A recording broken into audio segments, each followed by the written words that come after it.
तुला ते फॉर्म करायचं. सो मग करताना कसं करणार, हा तुझा क्यूब आहे, तर मग पहिल्यांदा ह्याला मूव केलं तुझ्या राईट साईडला एकदा अप, त्याच्यानंतर जे टॉप लेअर आहे त्याला दोन वेळा राईटला मूव करायचं.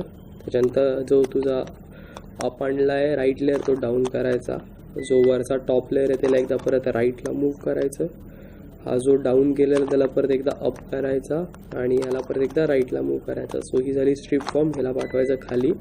सिमिलरली लेफ्ट साईडला ह्याला एकदा लेफ्ट साईडचा ह्याला वर करायचा, मग ह्याला 2 वेळा लेफ्टला मूव करायचा.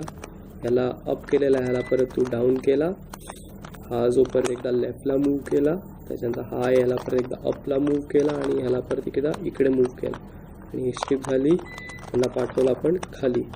सो मग तुझे हे 2 कलर चेंज झाले इकडचे. सो मग तसं करत राहायचं. मग आता तुझ्याकडे कधी कधी एकच येल्लो उरतो आणि एकच येल्लो उरतो. सो पहिल्यांदा जो येल्लो उरतोय तो घ्यायचा तुझ्या राईट साईडला.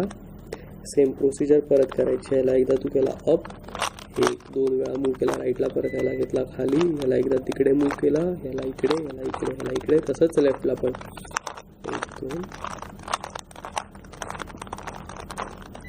आणि हे केलं खाली. सो हे तू करत राहायचं जेसपर्यंत तुझे सगळे मॅच नाही होत. सो मग तुझ्या आता परत हे 2 येल्लो करायचे. मग येल्लोला घेतला तू राईट साईडला, सेम प्रोसिजर केलीस.